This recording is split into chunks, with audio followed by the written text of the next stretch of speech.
50대, 60대가 되면 누구나 은퇴 후 삶에 대한 고민이 깊어집니다. 매달 나오는 공무원 연금이 있다면 조금은 안심이 될 것 같죠. 하지만 정말 그 돈으로 안정적인 노후를 지킬 수 있을까요? 최근 은퇴한 지인의 이야기를 듣고 충격을 받았습니다. 생각보다 연금만으로는 생활비를 감당하기 어렵다는 것입니다. 평생을 바쳐 일했는데 이게 전부라고? 라는 씁쓸한 현실 속에서 우리에게 필요한 것은 막연한 기대가 아닌 냉정한 점검과 준비일지도 모릅니다. 공무원 연금으로 노후를 지킬 수 있나요? 듣고 나면 놀랄 겁니다. 50대, 60대가 되면 누구나 은퇴 후 삶에 대한 고민이 깊어집니다. 매달 나오는 공무원 연금이 있다면 조금은 안심이 될 것 같죠. 하지만 정말 그 돈으로 안정적인 노후를 지킬 수 있을까요? 최근 은퇴한 지인의 이야기를 듣고 충격을 받았습니다. 생각보다 연금만으로는 생활비를 감당하기 어렵다는 것입니다. 평생을 바쳐 일했는데 이게 전부라고? 라는 씁쓸한 현실 속에서 우리에게 필요한 것은 막연한 기대가 아닌 냉정한 점검과 준비일지도 모릅니다. 1. 기대와 현실의 간극. 은퇴 후 매달 받는 연금의 크기. 많은 사람들이 공무원 연금이면 노후가 충분히 보장될 거라고 생각합니다. 하지만 현실은 기대와 다릅니다. 은퇴한 한 30년 차 공무원 선배님의 사례를 들어볼게요. 그분은 매달 약 250만 원 정도의 연금을 받습니다. 처음엔 250만 원이면 괜찮지 않아? 라고 생각했어요. 그런데 생활비를 계산해 보니 한 달 기본 고정비만 200만 원이 넘는 거예요. 관리비, 보험료, 교통비, 식비 등등 쏟아지는 고정 지출의 여유가 거의 없었죠. 여기에 병원비나 가족 행사 같은 예외적인 지출이 생기면 적자가 나는 상황이었습니다. 그분이 하신 말씀이 아직도 기억에 남아요. 연금이 나오니까 처음엔 안심했지. 근데 막상 쓰고 나니까 여유가 없어. 병원에 한두 번 더 가면 적자가 나는 거야. 평생 일한 대가치고는 너무 부족하지 않나 싶더라고. 결국 그분은 60세 이후에도 가끔 단기 아르바이트를 하면서 부족한 생활비를 충당하고 있습니다. 2. 생각보다 빠르게 줄어드는 자산. 또 다른 사례를 들어볼게요. 이분은 공무원 연금뿐만 아니라 퇴직금과 모아둔 자산도 꽤 여유로웠던 분입니다. 하지만 예상치 못한 변수들이 터지면서 자산이 빠르게 줄어드는 걸 경험했어요. 예를 들어 이분은 자녀 결혼 자금으로 예상했던 금액보다 더 많은 돈을 쓰게 됐습니다. 집값이 오르면서 자녀가 신혼집을 마련하는 데 도움을 요청했고 부모로서 외면할 수 없었다고 하시더라고요. 여기에 예상치 못했던 병원비와 여행 경비까지 겹치면서 모아둔 자산이 빠르게 소진되었죠. 그분이 하신 말씀이 정말 인상 깊었습니다. 나도 연금도 있고 저축도 있어서 괜찮을 줄 알았어. 근데 은퇴하고 보니까 인생이라는 게 변수가 너무 많아. 어느새 통장이 얇아지더라고. 이래서 다들 계속 뭔가 일을 해야 하는구나 싶었지. 3. 점점 늘어나는 고정비. 은퇴 후 생활비의 부담. 마지막으로 한 공무원 커플의 이야기를 해볼게요. 두 분 다 은퇴 후 공무원 연금을 받고 계세요. 부부 합산으로 매달 약 400만 원 정도의 연금을 받는데 이 정도면 괜찮아 보이죠? 그런데 이 부부도 생활비 문제로 스트레스를 받고 있었습니다. 왜일까요?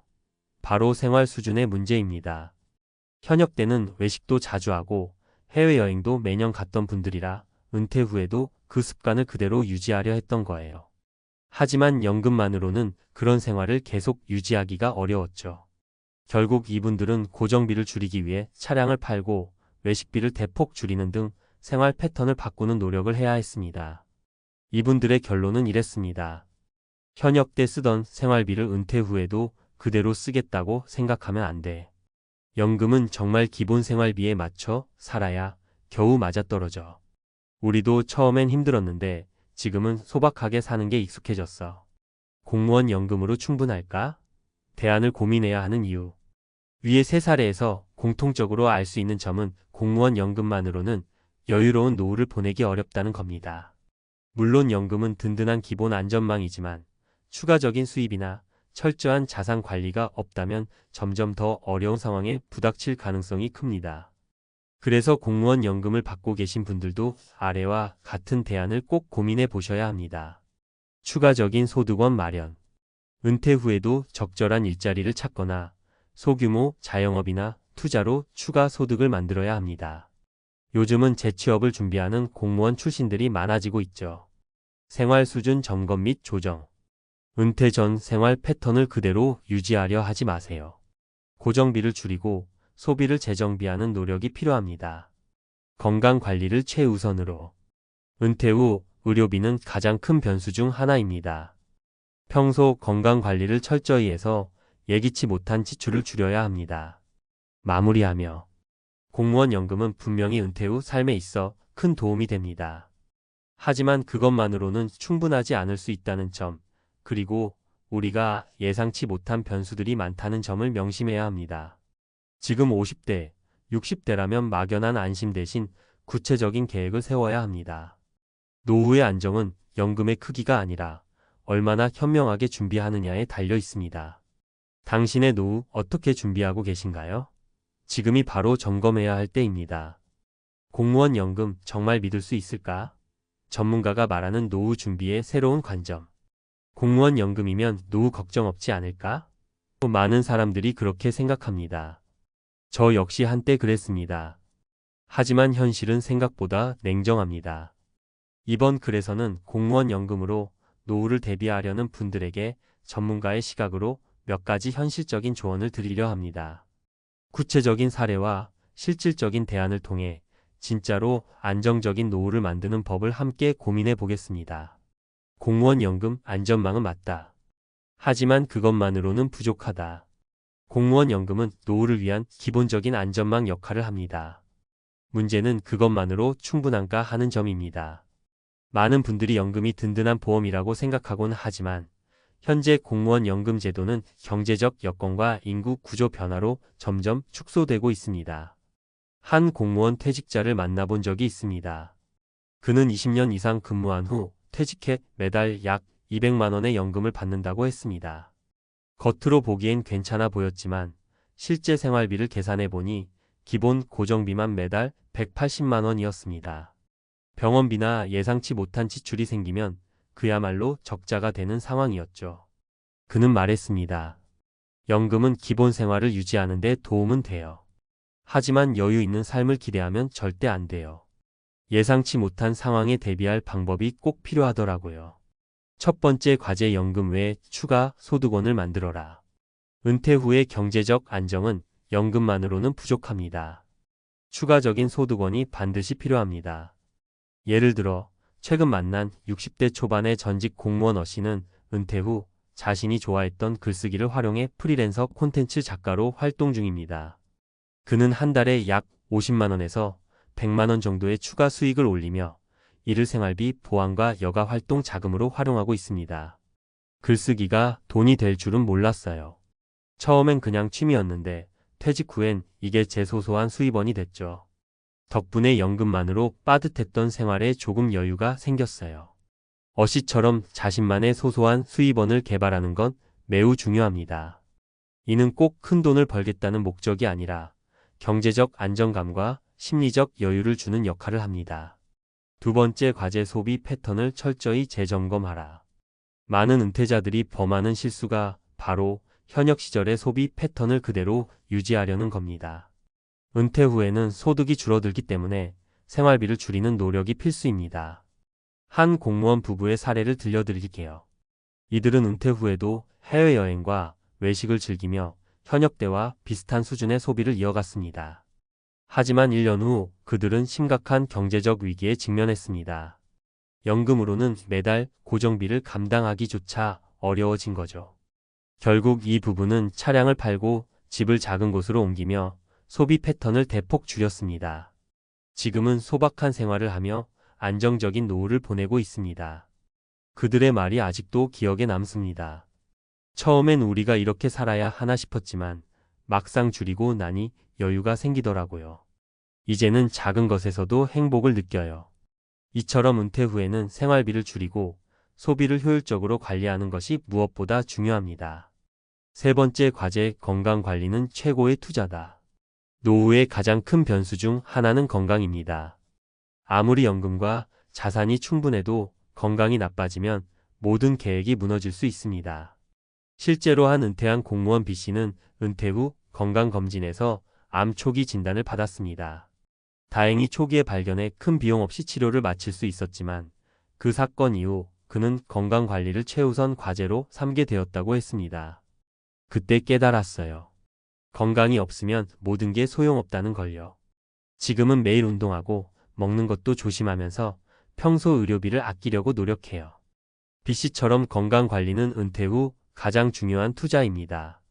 꾸준한 운동과 건강한 식습관을 유지해 예기치 못한 의료비 지출을 줄이는 것이 노후 안정의 핵심입니다. 은퇴 후를 위한 실질적인 준비 방안. 그렇다면 공무원 연금 외에도 어떤 준비를 해야 할까요? 아래 세 가지를 제안합니다. 소소한 소득원을 개발하라. 취미를 직업으로 발전시키거나 작은 일이라도 꾸준히 할 수 있는 일을 찾아야 합니다. 요즘은 온라인 플랫폼을 통해 재능을 활용할 기회도 많습니다. 지출을 최소화하라. 은퇴 후에는 소비를 줄이고 고정비를 낮추는 것이 필수입니다. 차를 없애거나 주거비를 줄이는 등 실질적인 방안을 고민해 보세요. 건강 관리를 철저히 하라. 건강이야말로 최고의 자산입니다. 지금 당장 운동을 시작하고 정기적인 건강검진으로 자신을 관리하세요. 마무리하며 공무원 연금은 안정적인 노후를 위한 중요한 기반이지만 그것만으로는 부족합니다. 연금 외 소득원 마련, 소비 패턴 재정비, 그리고 건강관리는 선택이 아니라 필수입니다. 노후의 행복은 연금의 크기가 아니라 준비와 계획에서 온다는 점을 잊지 마세요. 지금 당신은 어떤 준비를 하고 있나요? 늦기 전에 다시 한번 점검해 보시길 바랍니다. 은퇴 후 세계여행 왜 이렇게 끌릴까? 회사나 병원 등에서 일하느라 하루하루가 어떻게 흘러가는지 모르고 살다 보면 어느 날 이제 은퇴할 때가 됐구나 하고 깨닫는 순간이 옵니다. 그러면 대부분 남은 인생은 좀 여유롭게 즐기며 살고 싶다. 이제 노동보다는 내가 하고 싶은 걸 해볼 때다 같은 생각을 하게 되죠. 그중 세계여행은 가장 대표적인 버킷리스트 중 하나예요. 58세 의사 남편 이야기도 마찬가지입니다. 30여 년 가까이 병원에서 환자를 보살펴 온 그는 평생을 의료 현장에서 바쁘게 보냈습니다. 워낙 스케줄이 빡빡했던 탓에 가족과 여행다운 여행을 해본 적도 별로 없다고 해요. 그래서 퇴직금이 들어오자마자 이제야 내 마음대로 여행할 수 있겠다는 마음에 큰 결심을 했죠. 당연히 가족들도 처음엔 고생 많았으니 마음껏 즐기시라고 응원했어요. 그런데 결과는 상상도 못한 최악의 결말이었습니다. 그가 어떤 문제를 겪었길래 그런 결론에 이르게 됐을까요? 그리고 그 사례가 주는 메시지는 과연 무엇일까요? 사례 1 재정 파탄을 부른 오랜 꿈의 무게. 은퇴 후 가장 먼저 생각해야 할 문제는 재정이에요. 사실 직장에서 꾸준한 월급이 나올 때는 별다른 고민 없이 생활 패턴을 유지하기 쉽습니다. 또 의사 같은 전문 직종에 계셨던 분들은 경제적으로 어느 정도 여유가 있을 거라 생각하잖아요. 그런데 이 58세 의사도 예상과 달리 재정 위기를 맞았습니다. 그가 저지른 첫 번째 실수는 퇴직금의 대부분을 세계 여행에 쏟아부었다는 점입니다. 물론 몇 달간 전 세계를 돌아다니려면 항공권이니 숙박비니 생각보다 비용이 많이 들죠. 게다가 이미 은퇴했다는 해방감에 여행 중에는 평생 이렇게 즐길 기회가 또 있을까 싶어서 지출이 걷잡을 수 없었던 거예요. 세계 각국을 돌며 맛집을 탐방하고 비싼 액티비티에도 주저없이 돈을 썼습니다. 그 과정에서 그가 전혀 고려하지 못했던 부분이 있어요. 바로 돌아와서 맞닥뜨릴 은퇴 후 일상입니다. 여행이 끝나고 한국으로 돌아왔는데 이미 퇴직금은 바닥나 있었고 매달 들어오던 급여도 더 이상 없어요. 이제부터는 연금이나 약간의 저축 혹은 부업으로 버텨야 하는데 그 준비를 전혀 안 해놓은 겁니다.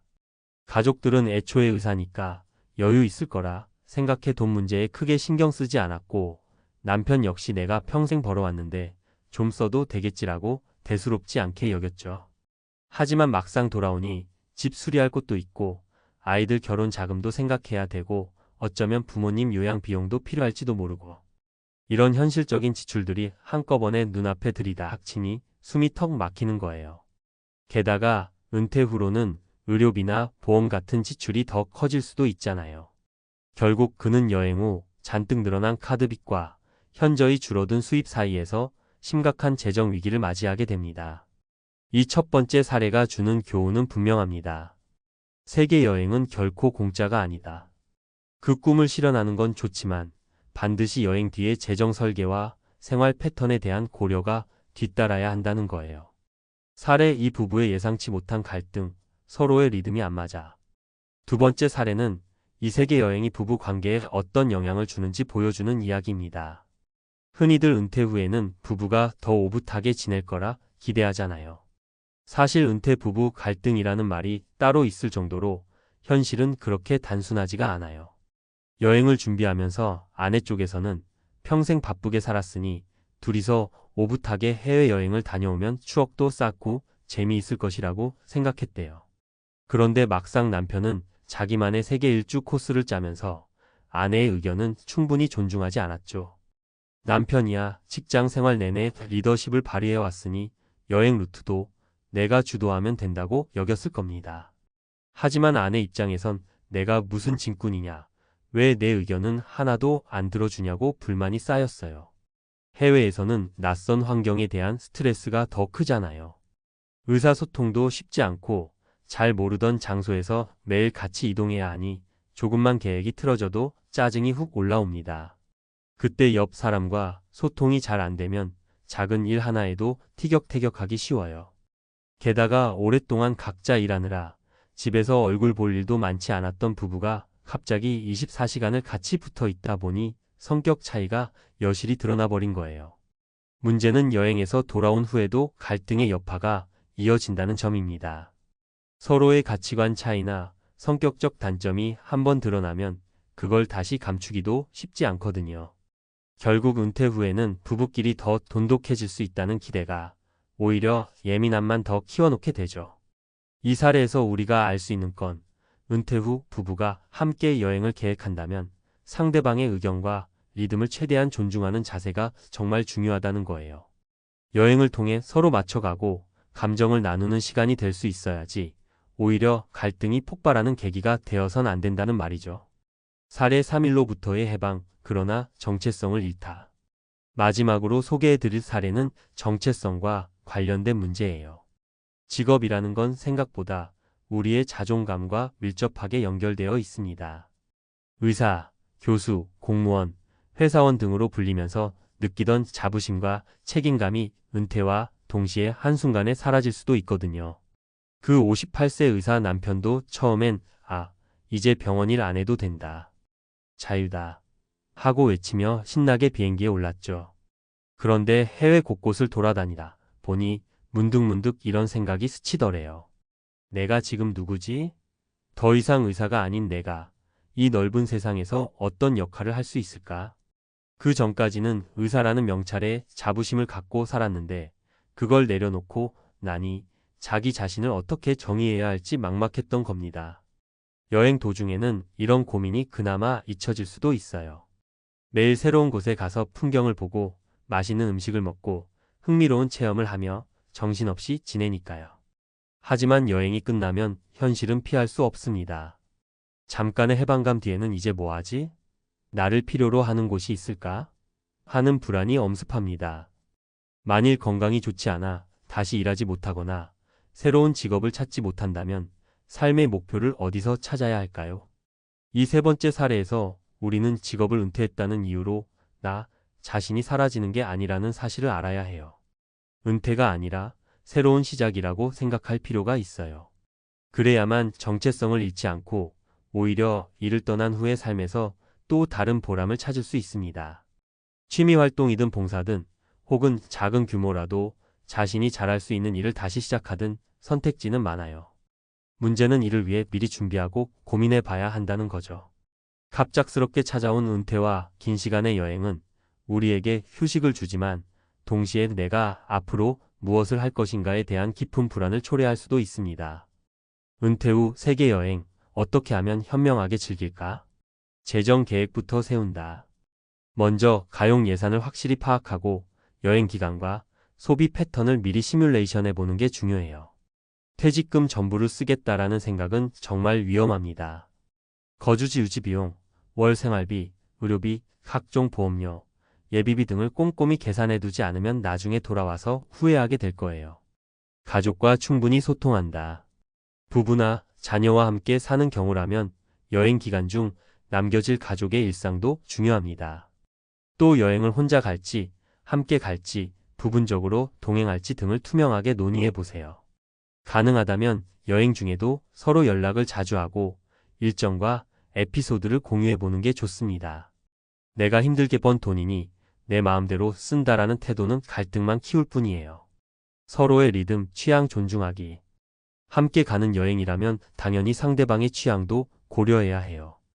한 사람이 모든 걸 결정하고 이끄는 여행은 갈등을 불러일으키기 쉽습니다.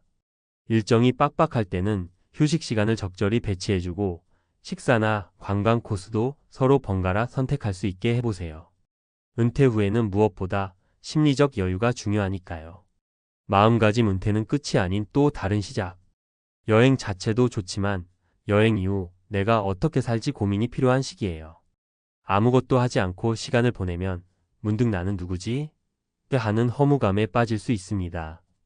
은퇴 후 새로운 취미나 소일거리를 일찍부터 탐색해보고 봉사나 동호회 활동, 파트타임 일자리 등을 모색해두면 좋겠죠. 내가 누군가에게 의미 있는 사람이라는 느낌을 받을 수 있어야 은퇴 후에도 자존감을 지킬 수 있습니다.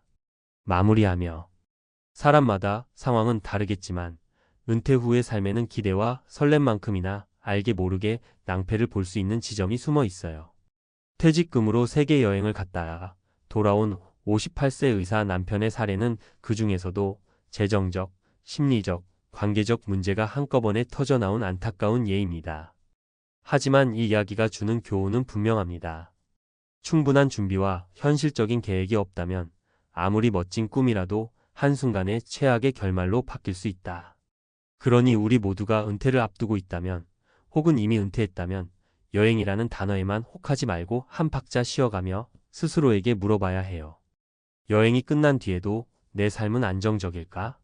이 여행이 내 인생에 어떤 의미를 줄까? 가족과의 관계는 더 좋아질까? 아니면 이런 질문에 대해 솔직하게 답해보고 준비하는 자세가 필요합니다. 꿈을 이루는 데 있어 계획과 준비는 결코 자유로움을 방해하지 않습니다.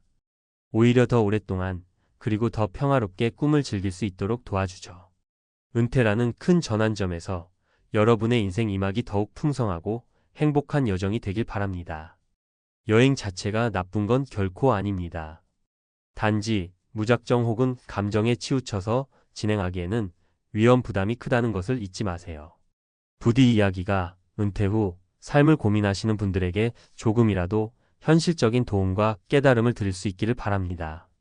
안녕하세요, 여러분. 요즘 은퇴 준비와 은퇴 후 삶에 대해 고민하시는 분들이 많으실 텐데요. 저도 그 길을 걷다가 한 가지 놀라운 대안을 접하게 됐습니다. 바로 60세 은퇴 공무원, 미얀마에서 월 50만 원으로 겨울을 나는 법.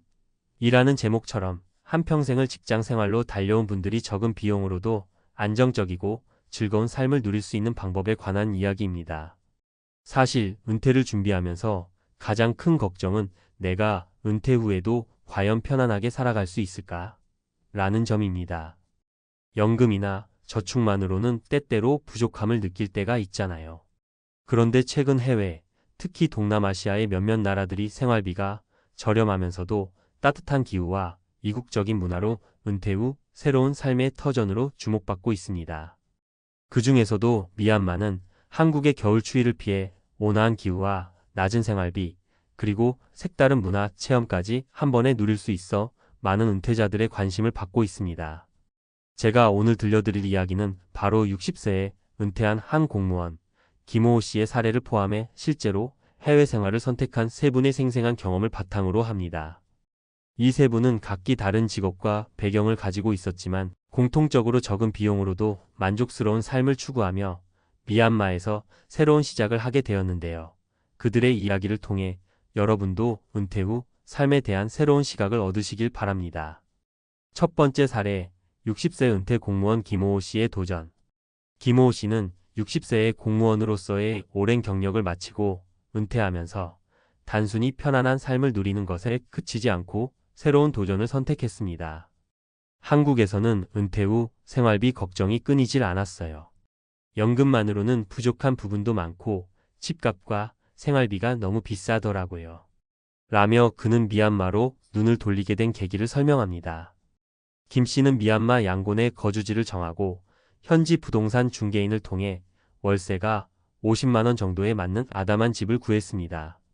처음엔 문화 차이와 언어 장벽이 조금 두려웠지만 현지 커뮤니티와 친구들을 사귀면서 점차 적응할 수 있었어요. 무엇보다 중요한 건 계획적으로 준비한 덕분에 안정적인 생활을 이어갈 수 있었다는 점입니다. 라고 그는 말합니다. 그는 은퇴 전에 꾸준히 해외 생활에 대한 정보를 모으고 관련 서적과 온라인 커뮤니티에서 다른 은퇴자들의 경험담을 참고해 왔습니다. 철저한 준비가 있었기에 현실적인 비용 계산과 생활 방식에 대한 조정이 가능했죠.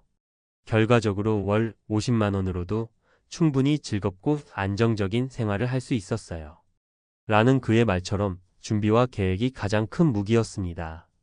두 번째 사례, 58세 정년퇴임 교사 박오호 씨의 문화체험. 박오호 씨는 58세의 교직에서 정년퇴임을 맞은 후 평생 꿈꿔왔던 해외 생활에 도전했습니다.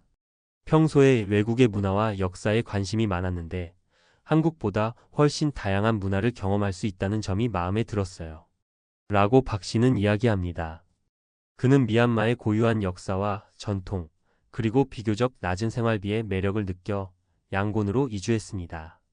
박 씨는 은퇴 후에도 배움을 멈추지 않고 현지 대학에서 문화와 역사에 관한 강의를 듣거나 현지 주민들과 함께 전통 요리를 배우는 등 활발한 사회 활동을 이어갔습니다. 은퇴 후의 시간은 자기 개발과 여가를 즐길 수 있는 소중한 기회라고 생각해요. 미얀마에서는 생활비 부담이 적어 오히려 내가 좋아하는 취미와 배움에 더 많은 시간을 투자할 수 있었죠. 라고 말합니다. 박 씨의 사례는 단순한 비용 절감뿐 아니라 은퇴 후 새로운 취미와 인간관계를 형성하며 삶의 질을 높일 수 있는 좋은 예입니다.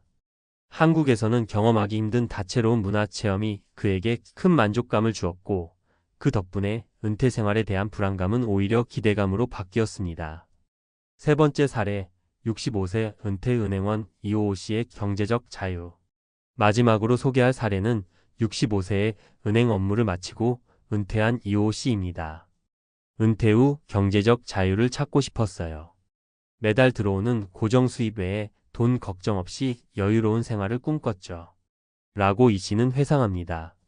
이 씨는 미얀마에서의 생활비가 생각보다 훨씬 낮다는 점을 확인하고 안정적인 수입원과 절약한 생활비를 바탕으로 해외 생활을 시작했습니다. 처음에는 외국 생활이 낯설고 두려웠지만 현지에서 만난 여러 은퇴자들과 정보를 공유하면서 금세 적응할 수 있었어요. 각종 생활 비용, 건강관리 비용, 심지어 여가 활동 비용까지 모두 철저히 계산해보니 월 50만 원으로도 충분히 행복한 생활을 누릴 수 있다는 걸 깨달았죠. 라고 그는 설명합니다. 이 씨의 사례는 특히 경제적인 측면에서 큰 공감을 줍니다. 은퇴 후 수입이 한정적이라 하더라도 생활비를 대폭 줄이고 자신만의 삶의 방식을 찾아간다면 충분한 경제적 자유와 여유를 누릴 수 있다는 점을 잘 보여줍니다. 은퇴 준비와 은퇴 후 삶, 그리고 새로운 도전. 이처럼 김호호 씨, 박오호 씨, 이호호 씨의 이야기를 통해 우리는 은퇴 후에도 새로운 삶의 장을 열 수 있다는 희망을 확인할 수 있습니다. 물론 해외 생활이 모든 분들에게 맞는 선택은 아닐 수 있습니다. 언어와 문화의 차이, 그리고 가족과의 거리 문제 등 여러 현실적인 어려움도 존재하기 때문입니다. 하지만 중요한 것은 준비와 적응입니다. 은퇴 전에 충분한 정보 수집과 철저한 준비, 그리고 마음가짐의 변화가 있다면 미지의 세계에서 새로운 행복을 찾는 것도 충분히 가능한 일입니다. 저 역시 은퇴를 준비하며 여러 자료와 사례들을 보면서 내가 정말로 원하는 삶은 무엇일까를 깊이 고민하게 되었고 그 과정에서 여러분과 같이 새로운 도전을 두려워하지 말라는 용기를 얻었습니다. 은퇴 후의 삶은 끝이 아니라 또 다른 시작이며 자신만의 방식으로 행복을 만들어갈 수 있는 소중한 시간입니다.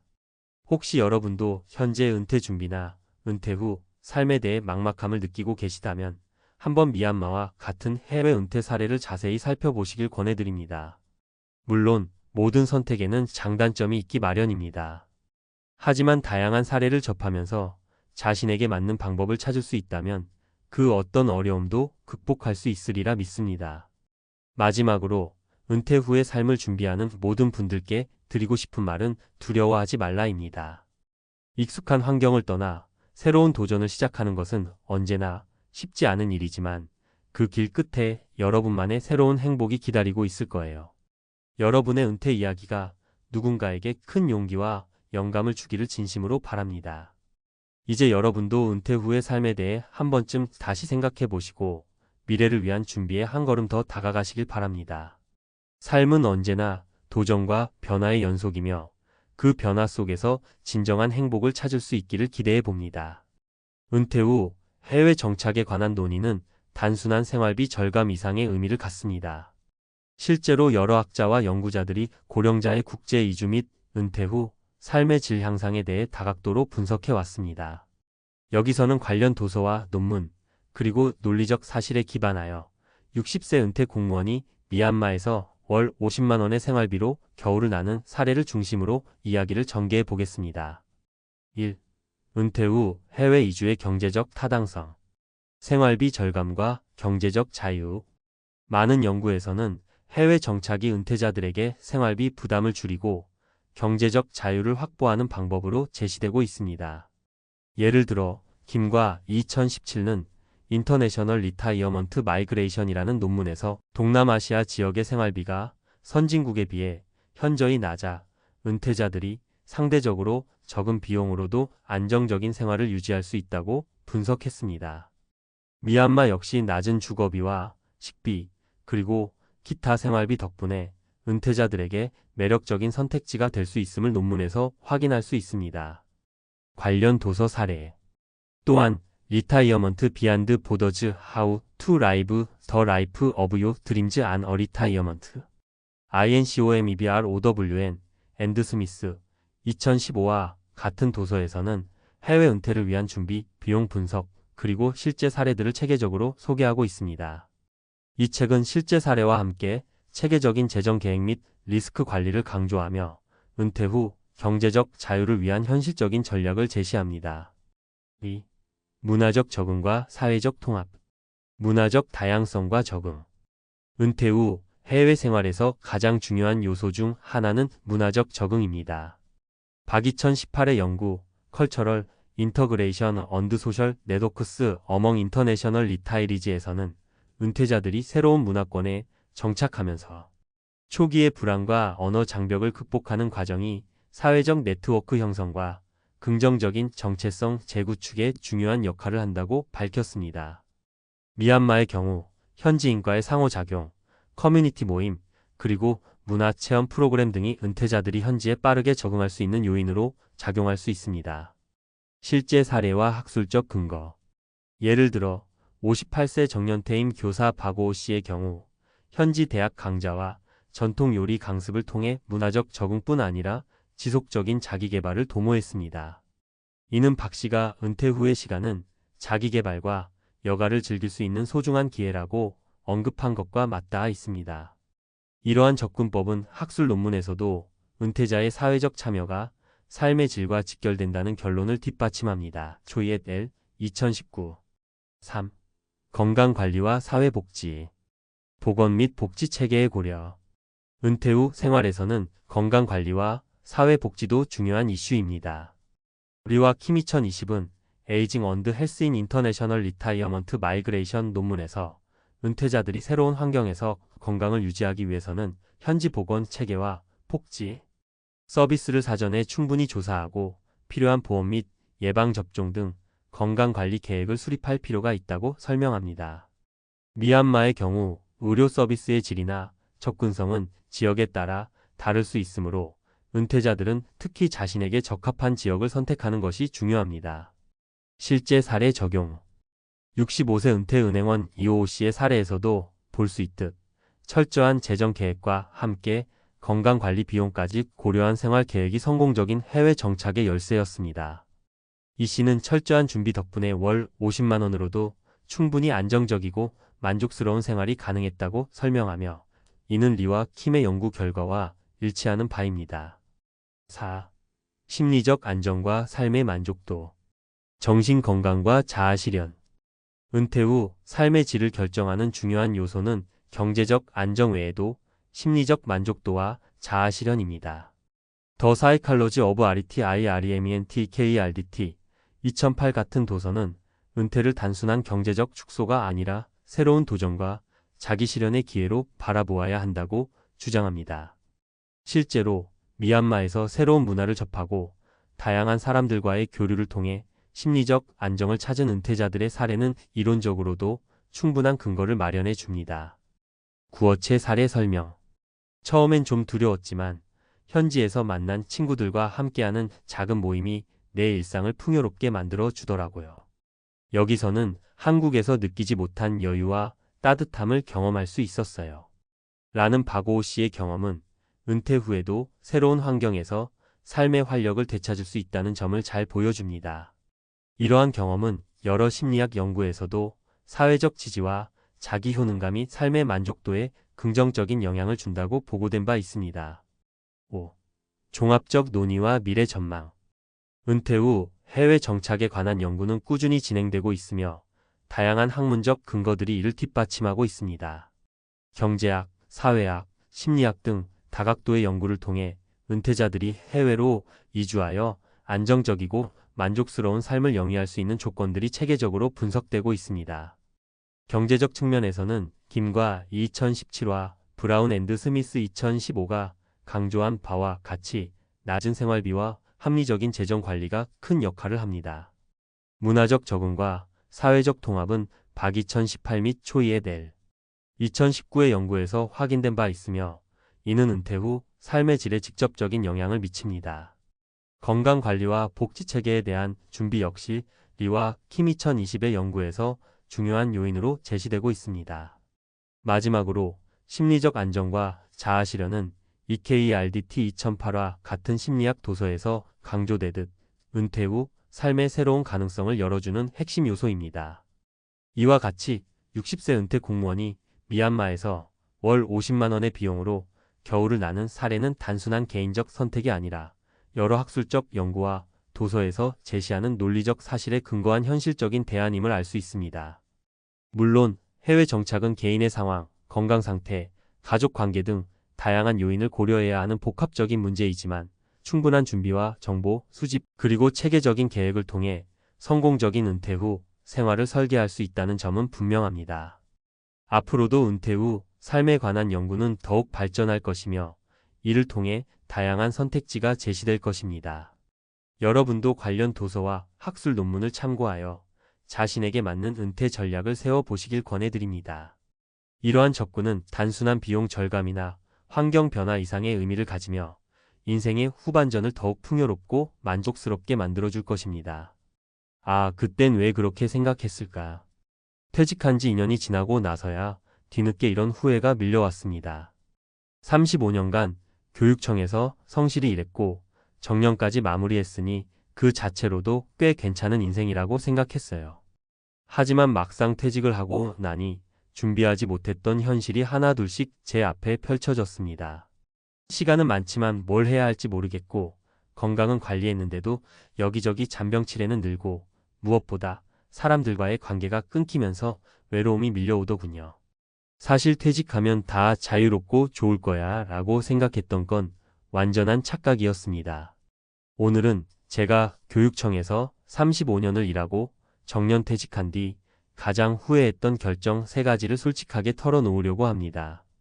혹시 지금 퇴직을 앞두고 있거나 막 퇴직한 분들이 계시다면 이 이야기가 조금이라도 도움이 되기를 바랍니다. 첫 번째 후회 인맥은 회사에서만 만들어도 충분하다고 생각했다. 현직에 있을 땐 매일같이 수많은 사람을 만났습니다. 업무 협의, 회의, 출장 자연스럽게 누군가와 소통했고 커피도 함께 마셨죠. 그때는 몰랐습니다. 그 모든 관계가 직장이라는 울타리 안에서만 가능한 거였다는 걸요. 퇴직하고 나서 가장 먼저 다가온 건 고요한 정적이었습니다. 문자 한 통 없는 휴대폰, 어디에도 갈 데가 없는 오후. 그제야 깨달았죠. 나는 회사 사람은 있었지만 진짜 친구는 없었다는 걸요. 사례 1. 퇴직 후 6개월쯤 되었을 때 회사 후배 한 명에게 연락을 했어요. 같이 점심이라도 하자고. 그런데 그 친구가 이렇게 말하더군요. 선배님 바빠서요. 다음에 연락드릴게요. 그 다음은 아직까지 오지 않았습니다. 퇴직한 사람은 이제 현장의 사람이 아니니까요. 그때 생각했습니다. 미리부터 회사 밖에서도 관계를 만들어 놨어야 했는데, 동호회든 봉사활동이든 지역 모임이든 뭐든 좋았을 텐데, 그게 첫 번째 후회였습니다. 두 번째 후회, 퇴직 후에 천천히 뭘 할지 고민해도 괜찮다고 생각했다. 퇴직 후 계획이요? 그땐 솔직히 이렇게만 생각했습니다. 일단 좀 쉬고 천천히 생각하지 뭐. 하지만 현실은 달랐습니다. 막상 퇴직을 하면요, 하루하루가 정말 빨리 갑니다. 오늘은 집안일 좀 하다 보면 저녁, 내일은 TV 좀 보다 보면 하루가 끝. 그렇게 1년이 금방 지나갔습니다. 사례 2. 저는 퇴직 후에 작은 독서 카페라도 해보고 싶었어요. 은퇴 전에 책도 많이 읽었고 사람들과 이야기 나누는 것도 좋아했거든요. 그런데 준비가 안 돼 있었죠. 상가 임대료는 얼마인지, 인허가는 어떻게 받는지, 홍보는 어떻게 하는지 아무것도 몰랐습니다. 공부하고 알아보고 할 때쯤엔 의욕도 시들해졌고 체력도 자신이 없더라고요. 결국 내가 무슨 장사를 해야 하며 포기했습니다. 그때 느꼈습니다. 퇴직 전에 미리 준비를 해놨어야 했구나. 책만 좋아한다고 되는 게 아니더라고요. 직접 발품 팔고 소액으로라도 시뮬레이션 해보고 틈틈이 배워뒀어야 했죠. 천천히 생각하자는 말, 은퇴 이후엔 위험한 착각입니다. 세 번째 후회, 국민연금이면 충분하겠지 라는 아니한 생각. 국민연금 한 달에 130만 원 정도 들어옵니다. 겉보기에 큰 금액은 아닐지 몰라도 저는 그렇게 생각했어요. 우리 부부 둘이 살면 이 정도면 되겠지? 그런데 막상 살아보니 생각보다 지출이 많았습니다. 사례 3. 부부가 함께 병원 정기검진을 받는데 1년에 200만 원은 기본으로 들어가더군요. 거기에 명절 지출, 자녀 경조사, 예상치 못한 고장 수리비까지 더하면 한 달 200만 원이 아니라 25만 300만 원은 있어야 편안하다는 걸 깨달았습니다. 게다가 예전엔 몰랐던 거죠. 취미생활도 비용이 든다는 걸요. 걷기야 돈 안 들지만 골프나 여행, 악기 배우기 같은 건 생각보다 돈이 들어갑니다. 저처럼 뭔가 활동적인 은퇴 생활을 원한다면 국민연금만으로는 부족해요. 그때 생각했죠.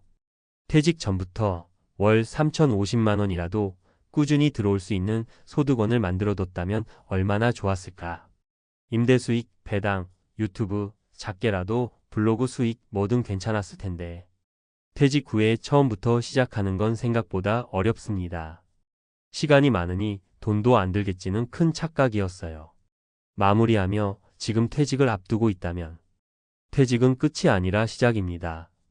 하지만 아무런 준비 없이 시작한다면 그건 고된 하루하루의 시작이 될 수 있습니다. 인맥은 회사 바깥에서도 만들어 두세요. 퇴직 후 뭘 할지 그때 가서 생각하자는 말은 접어두세요. 국민연금 하나만 믿고 있다면 지금이라도 플랜 B를 만들어 두세요. 후회는 지나서야 깨닫는 법입니다. 하지만 지금 이 글을 읽고 계시다면 아직 기회는 남아 있습니다. 준비된 퇴직자만이 후회 없는 제2의 인생을 시작할 수 있습니다. 퇴직은 단지 직장 생활의 끝이 아니라 새로운 삶의 시작입니다.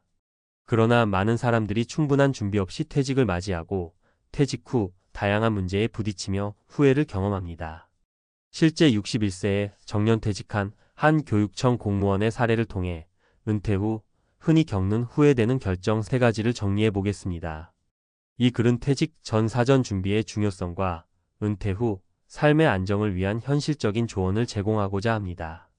1. 퇴직 후 인간관계 단절, 회사 밖 인맥이 없었다는 사실을 몰랐다.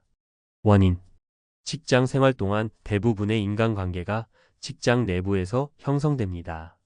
그러다 보니 퇴직과 동시에 연락이 끊기거나 외로움을 느끼는 경우가 많습니다. 후회 사례. 퇴직 후 연락할 사람이 거의 없어 외로움과 우울감을 겪는 경우 다수. 특히 남성 퇴직자의 경우 직장 밖 친구를 별도로 만들어 두지 않아 급속한 고립을 경험합니다. 해결 방법. 퇴직 12년 전부터 직장 외부의 모임 동호회, 지역 커뮤니티, 자원봉사에 참여해보세요. 최소한 월 23회는 직장 외 모임에서 관계를 유지하는 것이 중요합니다. 특히 혼자 지내는 시간이 많은 사람일수록 의도적으로 사회적 연결망을 설계해야 합니다. 이 퇴직 후 진로 계획 부재 쉬고 나서 천천히 생각하자고 미뤘다. 원인. 많은 퇴직자들이 일단 좀 쉬고 생각하자는 태도로 시간을 보내며 준비 없이 하루하루를 흘려보냅니다. 하지만 은퇴 이후에는 쉬는 기간이 길어질수록 의욕 저하와 체력 저하로 연결됩니다. 후회 사례. 작은 독서 공간을 열고 싶었지만 준비 부족으로 실행에 옮기지 못한 사례. 퇴직 후 관련 정보 습득이나 자격 취득을 시작했으나 이미 체력과 집중력이 떨어져 포기. 해결 방법. 퇴직 전 12년부터 퇴직 후 할 일에 대한 구체적인 시뮬레이션을 해보세요. 작은 가게 운영 소자본, 창업 교육 이수, 임대료 시세 조사, 관련 경험자 인터뷰 등. 은퇴 후 내가 하고 싶은 일을 구체화해 미리 준비해두는 것이 핵심입니다. 3. 재정 계획 부족, 국민연금만으로 충분하다고 생각했다. 원인. 국민연금이면 기본은 되겠지라고 생각하는 경우가 많지만 실제 생활비는 생각보다 더 많이 듭니다. 특히 병원비, 가족 경조사, 여가비용, 물가 상승 등은 사전에 고려되지 않는 경우가 많습니다. 후회 사례. 국민연금 월 130만원 수령하던 퇴직자, 의료비 경조사비 생활비 지출로 매월 적자 발생. 결국 1년 후 단기 아르바이트를 시작해야 했고 체력 부담으로 반복적 퇴사. 해결 방법. 퇴직 전부터 은퇴 후 월 생활비 시뮬레이션을 해보는 것이 중요합니다.